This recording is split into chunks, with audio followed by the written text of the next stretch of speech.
লা লা লা লা লা।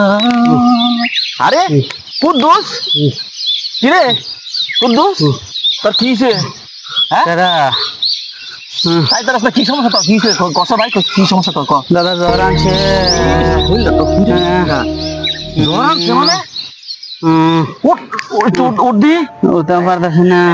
রাখ রাখ রাখ, আচ্ছা শুনে নে, আচ্ছা হন তোর জ্বর কদিন ধরে জ্বর? জ্বর আজকে 1 সপ্তাহ ধরে।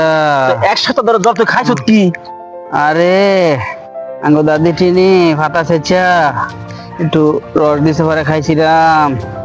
আহ, আহ, ওহ রে, এখন নাকি তোর মতন বলত আছে? এই কি এর পাতা চেচ্চা রস আর আর কি কইছ তুই? এই আর ওই যে টিনি জ্বালাইছিলাম মিয়ার মারেনতে। যারাই রে ফুফা ফুফা, এই নে। ফুয়ের কাম আর ওই যে সাতা চেচ্চা রস এদিন কি অনা আছে? হ্যাঁ আর এখন তোর একটা কথা কই, তোর যে জড়াইতো না তোকে যে ফুপুরা যে রই যে ঘর তলা করে রয়েছে যেই ময়লা, আরে এই ময়লার মধ্যে দেখছি দিন গিয়া মশাই কিলকিল করতেছে। আর এখন তো যে জ্বর হয়েছে এটা তো ডেঙ্গু জ্বর কয়।